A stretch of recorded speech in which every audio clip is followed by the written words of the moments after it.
دل کے کانوں سے سماعت فرمائیے 18ویں پارے کے خاص مضامین کا خلاصہ۔ بسم اللہ الرحمن الرحیم۔ اس پارے میں 3 حصے ہیں۔ سورہ مومنون مکمل ہے، سورہ نور مکمل ہے، سورہ فرقان کا ابتدائی حصہ اس میں شامل ہے۔ سورہ مومنون میں 7 باتیں یہ ہیں: استحقاق جنت کی 7 صفات، تخلیق انسان کے 9 مراحل، توحید، انبیاء کے قصے، نیک لوگوں کی 4 صفات، نہ ماننے والوں کے انکار کی اصل وجہ اور قیامت۔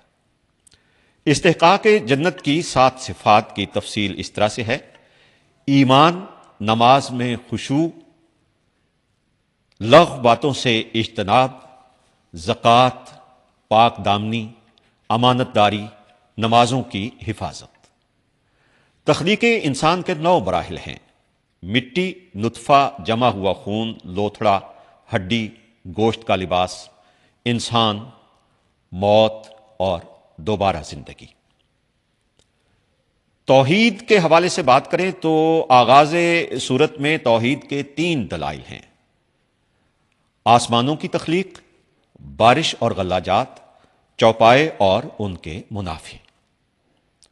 انبیاء کرام کے قصے اس طرح ہیں کہ حضرت نوح علیہ السلام اور ان کی کشتی کا ذکر، حضرت موسیٰ اور ہارون علیہ السلام کا ذکر، حضرت عیسیٰ علیہ السلام اور ان کی والدہ حضرت مریم کا تذکرہ۔ نیک لوگوں کی 4 صفات یوں بیان کی گئی ہیں: اللہ سے ڈرتے ہیں، اللہ پر ایمان رکھتے ہیں، شرک اور ریا نہیں کرتے، نیکیوں کے باوصف دل ہی دل میں ڈرتے ہیں کہ انہیں اللہ کے پاس جانا ہے۔ نہ ماننے والوں کے انکار کی اصل وجہ کیا ہے؟ ان کے انکار کرنے اور جھٹلانے کی نہ یہ وجہ ہے کہ آپ کوئی ایسی نئی بات لے کر آئے ہیں جو پچھلے انبیاء کرام لے کر نہ آئے ہوں، نہ آپ کے اعلیٰ اخلاق ان سے پوشیدہ ہیں، اور نہ ان کے انکار کی یہ وجہ ہے کہ آپ ان سے معاوضہ مانگ رہے ہیں۔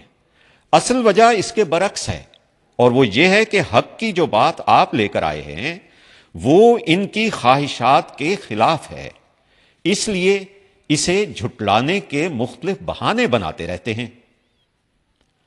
قیامت کا تذکرہ یوں ہوا ہے کہ روز قیامت جس کے اعمال کا ترازو وزنی ہوگا وہ کامیاب ہے، اور جس کے اعمال کا ترازو ہلکا ہوگا وہ ناکام ہے۔ سورہ نور میں 2 باتیں یہ ہیں: نمبر 1 16 احکام و آداب، اور نمبر 2 اہل حق اور اہل باطل کی 3 مثالیں۔ 16 احکام و آداب یہ ہیں: زانی اور زانیہ کی سزا 100 کوڑے ہیں۔ احادیث سے ثابت ہے کہ یہ حکم غیر شادی شدہ کے لیے ہے۔ بدکار مرد یا عورت کو نکاح کے لیے پسند کرنا مسلمانوں پر حرام ہے۔ عاقل، بالغ، پاک دامن مرد یا عورت پر بغیر گواہوں کے زنا کی تہمت لگانے والے کی سزا 80 کوڑے ہیں۔ جب سیدہ عائشہ رضی اللہ تعالی عنہا پر بعض منافقین نے بہتان لگایا، جو کہ بہت بڑا بہتان تھا، مسلمانوں کی روحانی ماں پر لگایا گیا تھا، اللہ تعالیٰ نے 10 آیات میں اس واقعے کا ذکر فرمایا ہے قرآن پاک میں۔ ان آیات میں منافقین کی مذمت ہے اور مسلمانوں کو تنبیہ ہے کہ آئندہ کبھی اس قسم کی بہتان تراشی میں حصے دار نہ بنیں، اور حرم نبوت کی عفت و عصمت کا اعلان فرمایا گیا ہے۔ کسی کے گھر میں بلا اجازت داخل نہ ہوا کریں، اور یہ بھی کہا گیا ہے اجازت سے پہلے سلام بھی کر لینا چاہیے۔ آنکھوں اور شرمگاہوں کی حفاظت کریں۔ نکاح کی ترغیب بھی یہی مذکور ہے کہ جو غلام یا باندی کچھ روپیہ پیسہ ادا کر کے آزادی حاصل کرنا چاہتے ہیں ان کے ساتھ یہ معاہدہ کر لیا کریں۔ چھوٹے بچوں اور گھر میں رہنے والے غلاموں اور باندیوں کو حکم ہے کہ اگر وہ نماز فجر سے پہلے، دوپہر کے قیلولے کے وقت اور نماز عشاء کے بعد تمہارے خلوت والے کمرے میں داخل ہوں تو اجازت لے کر داخل ہوں۔ بچے جب بالغ ہو جائیں تو دوسرے بالغ افراد کی طرح ان پر بھی لازم ہے کہ وہ جب بھی گھر میں آئیں تو اجازت لے کر یا کسی بھی طریقے سے اپنی آمد کی اطلاع دے کر آئیں۔ گھر میں داخل ہو کر گھر والوں کو سلام کریں۔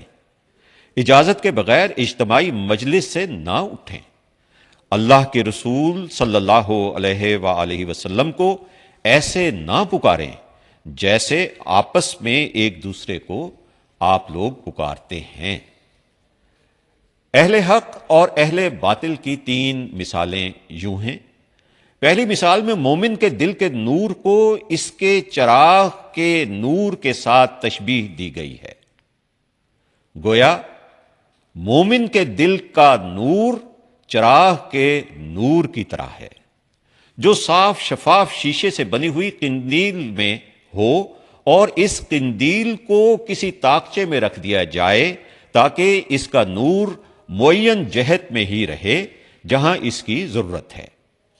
اس چراغ میں جو تیل استعمال ہوا ہے وہ تیل زیتون کے مخصوص درخت سے حاصل شدہ ہے۔ اس تیل میں ایسی چمک ہے کہ بغیر آگ دکھائے ہی چمکتا دکھائی دیتا ہے۔ یہی حال مومن کے دل کا ہے کہ وہ حصول علم سے قبل ہی ہدایت پر عمل پیرا ہوتا ہے، پھر جب علم آ جائے تو نور ہی نور کی صورت ہو جاتی ہے۔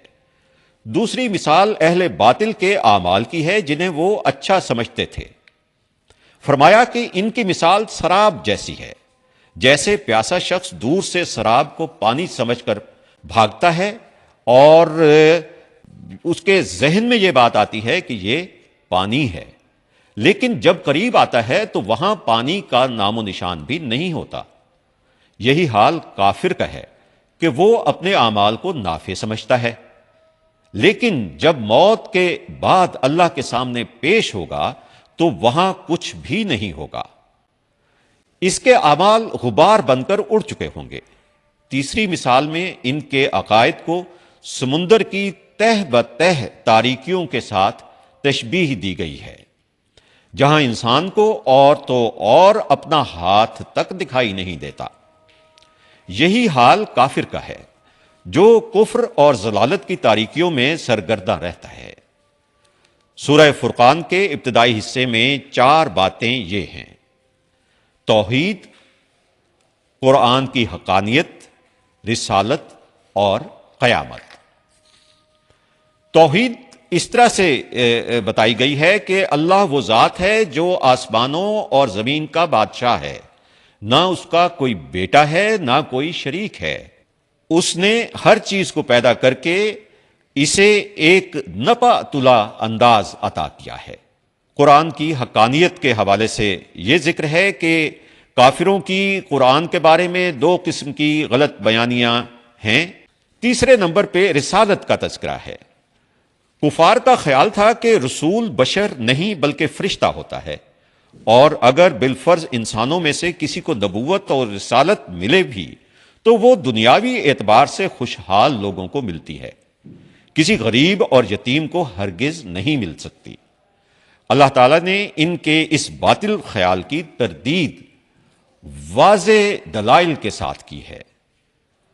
قیامت کے حوالے سے ذکر ہے کہ روز قیامت کافروں کے معبودان باطلہ سے اللہ تعالیٰ پوچھیں گے کہ کیا تم نے میرے ان بندوں کو بہکایا تھا یا یہ راستے سے خود بھٹکے تھے؟ تو وہ اپنے عبادت گزاروں کو جھٹلا دیں گے اور ان کی غفلت کا اقرار کریں گے، پھر ان کافروں کو بڑے بھاری عذاب میں مبتلا کر دیا جائے گا۔ وما علینا الا البلاغ المبین۔ ہماری دعا ہے کہ اللہ کریم ہمیں ہمیشہ صراط مستقیم پر چلنے کی توفیق عطا فرمائے، آمین۔ درود و سلام گھرانہ، درود و سلام گھرانہ، ہر دن ہر پل مسکرانا۔